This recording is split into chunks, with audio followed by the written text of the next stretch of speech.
सत्याची जाण हीच आमची शान या तत्वावर चालणाऱ्या जी अविरत इंटरनेट न्यूज मध्ये मी नीलम चौधरी आपले स्वागत करते। तर आता पाहू सविस्तर घडामोडी। डोंबिवली मिनी ऑलिम्पिक स्पर्धेत विद्यानिकेतन शाळेचा प्रथम क्रमांक, स्वर्गवासीय सुरेंद्र बाजपेयी क्रीडा पुरस्कार गार्डियन शाळेच्या साक्षी पाटीलला। रोटरी क्लब ऑफ डोंबिवली ईस्टच्या वतीने क्रीडा संकुलात मिनी ऑलिम्पिक स्पर्धा सुरू झाली असून या स्पर्धेत डोंबिवलीतील 60 शाळांमधील 5000 विद्यार्थी सहभागी झाले। यात 16 खेळांचा समावेश असून रोटरी क्लब ऑफ डोंबिवली ईस्टच्या वतीने 21 वर्षांपासून ही स्पर्धा भरवण्यात येत असल्याचे सचिव दिलीप काटेकर यांनी सांगितले। या स्पर्धेत विद्यानिकेतन शाळेने प्रथम क्रमांक पटकाविला, तर स्वर्गीय सुरेंद्र बाजपेयी क्रीडा पुरस्कार गार्डियन शाळेच्या साक्षी पाटील या विद्यार्थिनीला देण्यात आला।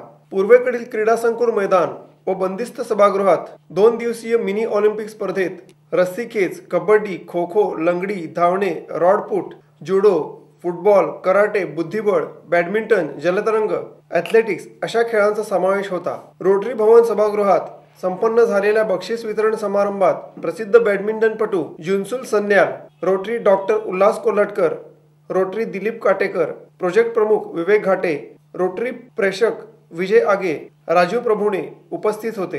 बक्षीस वितरण समारंभात प्रमुख पाहुणे जुन्सूल सन्याल म्हणाले की या स्पर्धेत ज्या ज्या विद्यार्थ्यांनी भाग घेतला ते सर्व विजयी झाले आहेत। माझी पालकांना विनंती आहे, आपल्या पाल्याला शालेय शिक्षण देताना त्यांच्यातील खेळाडू वृत्तीलाही पुढे आणण्यास मदत करा।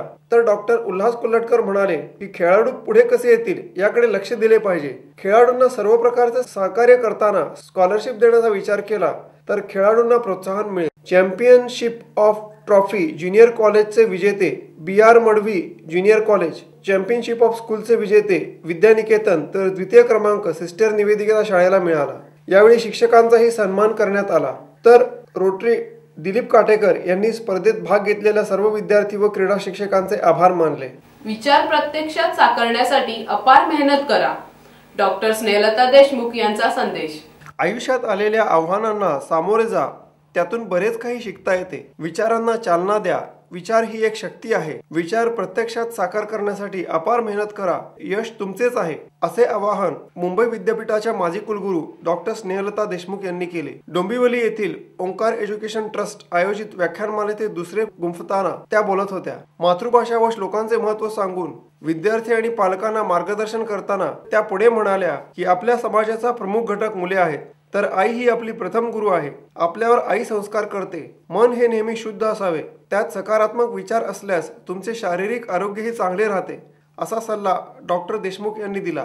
मनुष्याने सर्वांचा आदर केला पाहिजे। समाजात आपण कसे वावरतो, आपले वर्तन कसे आहे, यातूनच आपले व्यक्तिमत्व ठरते। आपल्याला भेटणारी प्रत्येक व्यक्ती ही गुरु असते, त्यात लहान मोठा असा भेद नसतो। सर्वांनाच आयुष्यात अडथळे येतात, संकटे येतात, पण त्यांचा सकारात्मक दृष्टीने सामना करावा, असे सांगून डॉक्टर स्नेहलता देशमुख पुढे म्हणाल्या की चेहरा हसरा ठेवा, तरच संकटावर मात करण्याची तुम्हाला शक्ती येईल व त्यातूनच तुम्ही यशस्वी व्हाल।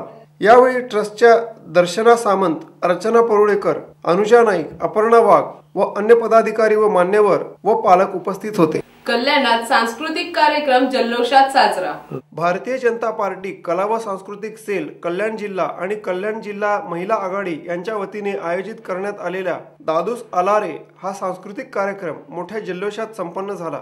कला व सांस्कृतिक सेलच्या कोकण विभाग संयोजिका रक्षंदा सोनवणे यांनी या भव्य कार्यक्रमाचे आयोजन अत्रे रंगमंदिर येथे केले होते। या कार्यक्रमात मराठी सिने अभिनेता स्वप्नील जोशी याची विशेष उपस्थिती होती। आपल्या मितवा आगामी सिनेमाचे प्रमोशन करण्यासाठी स्वप्नील जोशी या ठिकाणी आले होते। त्यावेळी स्वप्नील जोशी यांना कलारत्न पुरस्काराने मान्यवरांच्या हस्ते सन्मानित करण्यात आले। त्याचप्रमाणे खासदार पाटील यांचाही सत्कार आयोजकांच्या वतीने करण्यात आला। संतोष चौधरी प्रस्तुत दादूस आलारे या कार्यक्रमामुळे उपस्थित कल्याणकरांना आगरी, कोळी तसेच मराठी भक्तिगीते, लोकगीते यांची अनोखी मेजवानी मिळाली। झालेल्या या कार्यक्रमास खासदार कपिल पाटील यांच्यासह भाजपा महिला आघाडी जिल्हा अध्यक्षा संजीवनी पाटील, भाजपा जिल्हा उपाध्यक्ष रवी गायकर, भाजप कल्याण शहर अध्यक्ष अर्जुन म्हात्रे, जिल्हा प्रवक्ता डॉक्टर राजू राम, सुधीर भगत, महेंद्र मिरजकर आदी जण उपस्थित होते। कल्याण डोंबिवली महानगरपालिकेच्या आयुक्त पदाची सूत्रे 31 जानेवारीला। कल्याण डोंबिवली महापालिकेचे आयुक्त सुशील खोडवेकर यांना महापालिकेचा पदभार स्वीकारण्यासाठी महाराष्ट्र निवडणूक आयोगाचा रेड सिग्नल असल्याचे गुरुवारी स्पष्ट झाले आहे।